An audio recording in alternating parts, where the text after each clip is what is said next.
Assalamualaikum warahmatullahi wabarakatuh. Kami dari kelompok 2 akan mempresentasikan materi mengenai kekhususan bidang psikologi klinis, psikologi forensik. Anggota kelompok 2 sendiri terdiri dari 8 orang. Yang pertama, Lutfa Syafitri, yang kedua Malia Ramawa Baron, yang ketiga Anggia Kapangesti, yang keempat Yuri Izazi Zakiro, yang kelima Amelia Sabrina Putri, yang keenam Fania Ritalita, yang ketujuh Hadijah Asyisyaida, dan yang kedelapan Atira Marwah Hanifah. Pertama, kami akan menjelaskan definisi psikologi forensik. Menurut Kolweti dan kawan-kawan tahun 2019, psikologi forensik merupakan cabang ilmu psikologi dalam konteks legal yang menekankan pada aktivitas asesmen dan intervensi psikologis dalam proses penegakan hukum. Sedangkan menurut Baron dan Byrne tahun 2004, psikologi forensik adalah penelitian dan teori psikologi yang berkaitan dengan efek-efek dari faktor kognitif, afektif, dan perilaku manusia terhadap proses hukum. Selanjutnya ada tujuan. Menurut Titi Rahmah, terdapat 5 tujuan psikologi forensik dalam hukum. Yang pertama, mengetahui kondisi mental perilaku tindak pidana, guna untuk menentukan apakah pelaku memiliki gangguan kejiwaan atau tidak. Yang kedua, menerapkan pendekatan psikologis pada penelitian, bisa melalui pendekatan psikologi komunikatif guna untuk meningkatkan akurasi pesan. Yang ketiga, berpartisipasi pada proses investigasi, yaitu membantu mengumpulkan informasi, membuat investigasi, dan mengidentifikasi masalah. Yang keempat, menemukan penyimpangan psikis, yaitu mencari perilaku yang menyimpang dari pelaku. Dan yang terakhir, menyelidiki motif kriminal. Selanjutnya, yakni tentang kaitan psikologi forensik dengan hukum. Pada praktiknya, psikologi forensik berperan dalam 4 tahap penegakan hukum. Di antaranya, yakni tahap yang pertama adalah pencegahan. Pada tahap ini, psikolog akan membantu para aparat hukum untuk memberikan sosialisasi tentang cara pencegahan perilaku kriminal. Selanjutnya, tahap yang kedua, yakni penanganan. Psikolog akan membantu aparat hukum dalam mengidentifikasi motif pelaku kejahatan. Yang ketiga, yakni pemidanaan. Dalam tahap ini, psikolog akan memberikan penjelasan tentang kondisi psikologis dari pelaku, sehingga aparat hukum bisa memberikan hukuman yang sesuai dengan tindak kejahatan pelaku. Dan tahap yang terakhir, yakni pemenjaraan. Pada tahap ini, psikolog akan memberikan pendampingan pada pelaku kejahatan yang telah ditempatkan di lembaga pemasyarakatan. Di Indonesia, peran psikologi forensik dalam proses penegakan hukum dimulai sejak adanya Asosiasi Psikologi Forensik atau APSIFOR pada tahun 2007. Menurut Sopiani dan Edwina 2021, peran psikologi dalam hukum antara lain: 1. Psikologi forensik dibutuhkan untuk mengungkap kasus kriminal, khususnya yang membutuhkan identifikasi. Yang kedua, psikolog forensik dapat memberikan gambaran utuh tentang kepribadian perilaku dan korban, sehingga aparat penegak hukum dapat memberikan perlakuan yang tepat dalam menangani kasusnya. Lalu, menurut Maramis 2015 dalam Sopiani dan Edwina 2021, tugas psikolog forensik adalah melakukan identifikasi kondisi psikologis pelaku kejahatan melalui asesmen. Pembahasan selanjutnya yaitu terkait aplikasi psikologi dalam bidang forensik. Aplikasi psikologi dalam bidang forensik tentunya sangat banyak. Contoh-contohnya adalah pertama, membuat kajian profil pelaku kejahatan. Membuat kajian profil pelaku kejahatan ini dilakukan agar kita mengetahui latar belakang dari pelaku kejahatan. Hal ini juga dapat mengungkap dasar neuropsikologi, genetik, dan proses perkembangan pelaku. Yang mana hal-hal ini itu dapat mempermudah jalannya persidangan atau penyelidikan pelaku kejahatan. Lalu selanjutnya yaitu mendeteksi kebohongan. Mendeteksi kebohongan ini dapat dilakukan dengan cara melihat bagaimana cara pelaku mengungkapkan suatu hal, bagaimana bahasa tubuh pelaku saat mengungkapkan suatu hal, dan hal-hal lain yang dapat mendeteksi kebohongan. Lalu yang selanjutnya yaitu menguji kesehatan mental.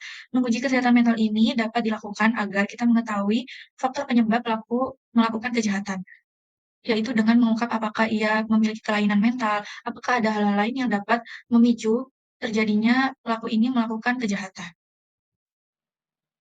Kemudian adalah penyalahgunaan obat dan zat adiktif. Psikolog forensik dapat melakukan evaluasi untuk menentukan sejauh mana seseorang memiliki ketergantungan pada obat atau zat adiktif tertentu.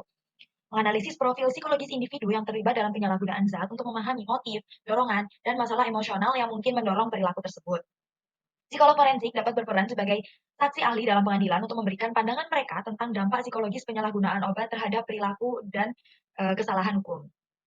Psikolog dapat memberikan rekomendasi untuk intervensi dan perawatan yang tepat bagi individu yang terlibat dalam penyalahgunaan obat, yang membantu rehabilitasi dan mencegah perilaku kriminal yang terkait.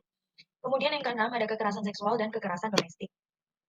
Psikolog forensik dapat membantu dan menilai dampak psikologis emosional yang dialami oleh korban kekerasan seksual atau domestik. Ini dapat digunakan sebagai bukti dalam proses hukum. Kemudian psikolog juga dapat melakukan penilaian psikologis terhadap pelaku untuk memahami motif, risiko kekambuhan, dan masalah psikologis yang mungkin mendorong perilaku kekerasan. Psikolog forensik dapat memberikan terapi atau konseling kepada korban atau pelaku untuk membantu mereka mengatasi trauma dan perilaku kekerasan. Psikolog sering berperan sebagai saksi ahli dalam persidangan untuk memberikan pandangan mereka tentang kondisi psikologis terkait dengan kasus kekerasan seksual dan domestik. Kemudian psikolog forensik dapat membantu dalam pembuatan profil pelaku kekerasan seksual atau domestik yang dapat membantu dalam penyelidikan dan penegakan hukum. Kemudian psikolog dapat terlibat dalam program pendidikan dan pencegahan untuk meningkatkan kesadaran tentang kekerasan seksual dan domestik di masyarakat. Kemudian ada perwalian anak. Psikolog forensik dapat mengevaluasi kemampuan orang tua yang terlibat dalam kasus perwalian anak untuk menentukan apakah mereka memenuhi standar perwakilan yang aman dan sehat. Psikolog dapat memberikan rekomendasi tentang penentuan perwalian anak, termasuk apakah perwalian bersama atau perwalian tunggal adalah yang terbaik bagi anak berdasarkan kepentingan mereka. Psikolog bisa melakukan wawancara dengan anak untuk memahami keinginan dan perasaan mereka terkait perwalian dan kehidupan keluarga. Psikolog forensik dapat mengevaluasi dampak psikologis dari situasi perwalian pada anak dan memberikan rekomendasi untuk perlindungan terbaik mereka. Kemudian, psikolog juga dapat berperan dalam mediasi dan konseling keluarga untuk membantu orang tua dan anak beradaptasi dengan situasi perwalian yang kompleks. Dalam proses hukum, psikolog dapat berperan sebagai saksi ahli untuk memberikan pandangan mereka tentang aspek psikologis dalam kasus perwalian.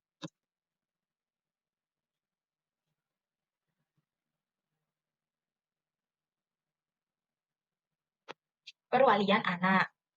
Kemudian yang ke-8 ada rehabilitasi psikologis di penjara. Psikolog forensik dapat melakukan penilaian psikologis terhadap narapidana untuk mengidentifikasi masalah psikologis, kebutuhan perawatan, dan tingkat risiko kekambuhan kejahatan. Kemudian psikolog mengembangkan rencana perawatan yang disesuaikan dengan kebutuhan individu, termasuk terapi kognitif, terapi perilaku, atau program rehabilitasi lainnya. Psikolog memberikan terapi dan konseling kepada narapidana untuk membantu mereka mengatasi masalah psikologis, meningkatkan keterampilan sosial, dan mempersiapkan mereka untuk reintegrasi ke masyarakat. Psikolog dapat mengembangkan program perilaku yang bertujuan untuk mengurangi perilaku antisosial dan meningkatkan keterampilan adaptasi. Kemudian psikolog mengukur kemajuan narapidana selama rehabilitasi dan memberikan laporan kepada pihak berwenang. Psikolog membantu narapidana dalam persiapan untuk reintegrasi ke masyarakat, termasuk membantu dalam mencari pekerjaan, tempat tinggal, dan dukungan setelah pembebasan. Dan yang terakhir, psikolog juga bisa memberikan konseling kepada keluarga narapidana untuk membantu mereka mendukung proses rehabilitasi. Selanjutnya adalah studi kasus dalam psikologi forensik. Dalam hal ini, kami mengambil contoh kasus Ferdy Sambo. Kasus ini merupakan kasus yang didalangi oleh Ferdy Sambo atas dugaan pembunuhan Brigadir J yang dilakukan oleh Baradae. Motif pembunuhan ini berawal dari adanya perasaan sakit hati Putri Chandrawati, istri Ferdy Sambo terhadap perbuatan Brigadir J yang diduga telah melakukan pelecehan. Pada kasus ini, Sambo ditetapkan sebagai tersangka kasus pembunuhan berencana Brigadir J. Terungkap pula bahwa Sambo juga mengarang kejadian tembak-menembak antara Brigadir J dan Baradae. Majelis Hakim Pengadilan Negeri Jakarta Selatan menilai bahwa Sambo terbukti melanggar pasal 340 Kitab Undang-Undang Hukum Pidana Jengto pasal 55 ayat 1 ke 1 KUHP. Selanjutnya, peran psikolog forensik dalam kasus Ferdy Sambo ini adalah sebagai saksi ahli yang akan dihadirkan dalam persidangan. Nah, kalau misalkan dalam kasus ini, psikolog forensik yang diundang itu adalah Reza Indragiri. Nah, Reza Indragiri ini bertugas menganalisis dan menelaah sikap dan perilaku beberapa terdakwa dalam penyelidikan dengan metode observasi dan asesmen. Bersama beberapa ahli forensik yang lainnya, Reza bekerjasama memeriksa kelima terdakwa, yaitu Ferdy Sambo, Putri Chandrawati, terus Richard Eliezer, Ricky Rizal, serta Kuat Ma'ruf, dan beberapa orang yang lainnya.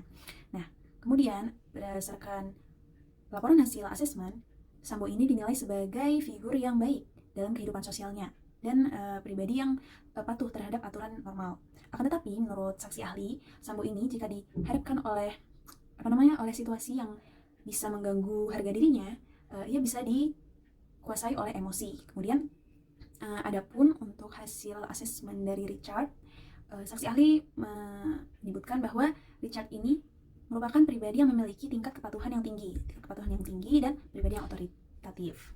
Nah, berdasarkan ungkapan hasil asesmen tadi yang baru saja saya sebutkan, para saksi ahli menyebutkan bahwa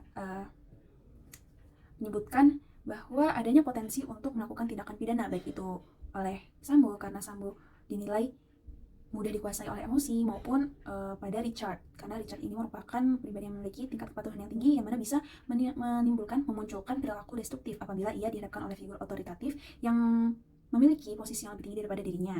Nah, kemungkinan ini juga diperkuat oleh fakta bahwa Richard dan Sambo ini merupakan polisi yang memiliki senjata, sehingga yang mana bisa meningkatkan kemungkinan resiko terjadinya tindakan agresi. Sedangkan untuk hasil asesmen dari terdakwa yang lainnya, para saksi ahli menyebutkan bahwa mereka tidak memiliki karakteristik khas yang bisa menimbulkan tindakan agresi. Berikut daftar pustaka yang kami gunakan. Sekian presentasi dari kelompok 2, kurang lebihnya mohon maaf, terima kasih. Wassalamualaikum warahmatullahi wabarakatuh.